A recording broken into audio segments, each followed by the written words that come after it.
अंधेर नगरी चौपट राजा टकेसर बाजी टकेसर खाजा, ऐसी बात इन पे कहावत लागू होती थी क्योंकि ये किसी को देने वाले नहीं थे। लेकिन कैसे इनको सद्बुद्धि आई, तमाम हमारे नेता, चाहे वो शरद यादव जी से ले लो, मुलायम जी से ले लो, लालू जी तो बार बार धारते रहे थे कि देश के अंदर अति पिछड़ों की, ओबीसी की जातिगत जनगणना होनी चाहिए। चुनाव जुमला ना निकले ये, क्योंकि पीछे 15 लाख जैसी बातें इन्होंने कही हैं। और एक इनका हिमाचल का एक वो है एमपी है अनुराग ठाकुर, वो पानी पी पी करके ने राहुल गांधी की जात पूछ रहा था और राहुल कह रहा था कि जाति छोड़ो, तुम जातिगत जनगणना कराइए।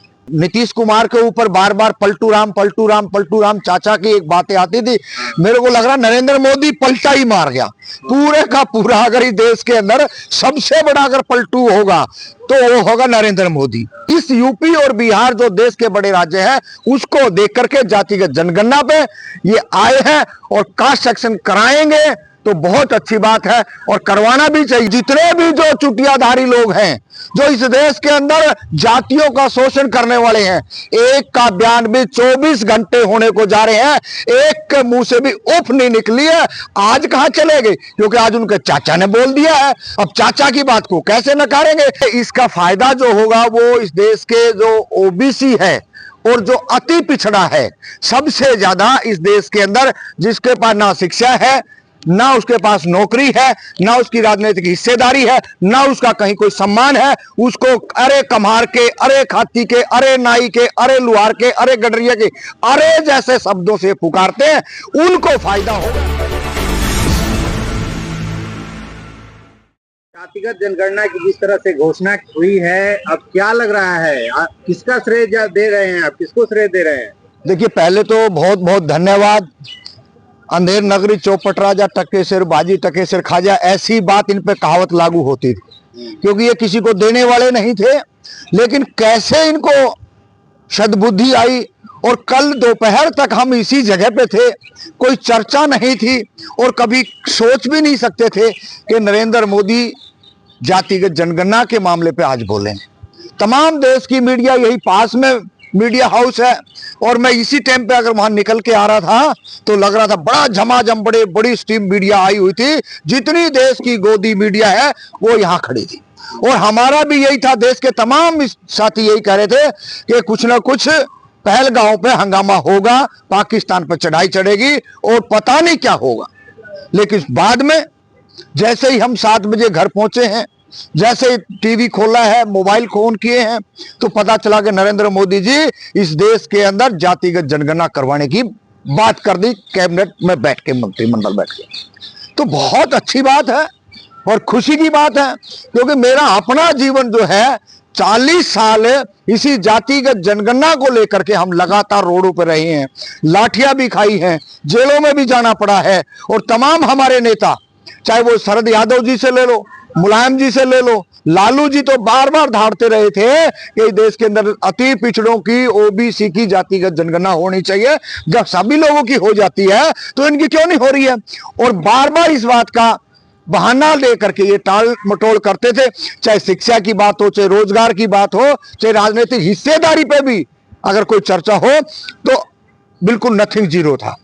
हाँ, जातिगत जनगणना होगी अगर नरेंद्र मोदी जी, पहला तो भरोसा नहीं हो रहा है, लेकिन फिर भी चुनाव जुमला ना निकले ये, क्योंकि पीछे 15 लाख जैसी बातें इन्होंने कही हैं। और एक इनका हिमाचल का एक वो है एमपी है अनुराग ठाकुर, वो पानी पी पी करके ने राहुल गांधी की जात पूछ रहा था और राहुल कह रहा था कि जाति छोड़ो, तुम जातिगत जनगणना कराइए, ताकि इस देश के अंदर कितने विधायक हैं, कितने एमपी हैं, कितने प्रोफेसर हैं और कितनी देश के अंदर कॉमन लैंड है, कितनी शिक्षा है, तमाम सारी चीजें उसके अंदर छिपी हुई हैं और वो जातिगत जनगणना से बाहर आएंगी। तमाम लोग थे चाहे। तो आपको क्या लगता है, लोगों का ध्यान तो था कि पाकिस्तान के साथ कुछ बड़ा होने वाला है, अचानक कहीं पे निगाहें, कहीं पे निशाना कैसे लग गया? देखिए, वो नीतीश कुमार के ऊपर बार बार पलटू राम पलटू राम पलटू राम चाचा की एक बातें आती थी। मेरे को लग रहा नरेंद्र मोदी पलटा ही मार गया पूरे का पूरा। अगर इस देश के अंदर सबसे बड़ा अगर पलटू होगा तो वो होगा नरेंद्र मोदी। मोहन भागवत की तरफ मिसाइल का थोबड़ा था, उधर देख रहे थे लोग कि भैया वहां जाएगी फिर सीधी पाकिस्तान पे। लेकिन हुआ क्या कि वो पाकिस्तान की तरफ तो मुंह ने करा नहीं है, वो वहीं मोहन भागवत की तरफ धड़ाधड़ हो रही है। अब वो खुद सोचने को मजबूर हो रहे हैं कि हमने नरेंद्र मोदी से उम्मीद नहीं थी जातिगत जनगणना के बारे में ये बोलेगा, लेकिन उन्होंने, नरेंद्र मोदी जी ने जो काम किया है वो काबिल तारीफ है। और नरेंद्र मोदी जी नहीं है, उसके जितने भी जो सामाजिक संगठन थे, हम बार बार कह रहे हैं, तमाम लोग आज भी दिन रात, हमने रामलीला मैदान के अंदर लोगों कम संख्या के अंदर भी 3-3, 4-4 दिन लगातार वहां बैठे रहते थे। बड़ी धूप होती थी, बैठने की जगह नहीं होती थी, रोडों के ऊपर तख्तियां लेकर के हर हरियाणा का एक एक जिले के अंदर हमने पूरे बैनर पोस्टर लगा के लघु सचिवालय के अंदर डीसी को, प्रधानमंत्री को, गृह मंत्री को, तमाम लोगों को ज्ञापन दिया, लेकिन एक का भी आज तक रिप्लाई नहीं आया था। लेकिन वो कल बम धमाका हो गया है, खुशी की लहर है और अच्छी बात है, होनी चाहिए। जितना जल्दी ये करा देंगे तो फायदा हो सकता है। कहीं लारे लप्पे लेकर के इस बात को भुला ना दे, इसके ऊपर कालक ना पोत दे, नहीं तो वो 15 लाख वाली बात है, वो जहन में है। हम बार बार कह रहे हैं कि 15 लाख वाला जुमला, क्योंकि बिहार से चुनाव हार रही है, ये 90-93 सीटें होती थी इनके पास में, अब ये 40-43 पे आके रुके हैं। और उसी तरीके से यूपी इनके हाथों से जा रहा है, वहां भी इनका लुटिया डूबरी है।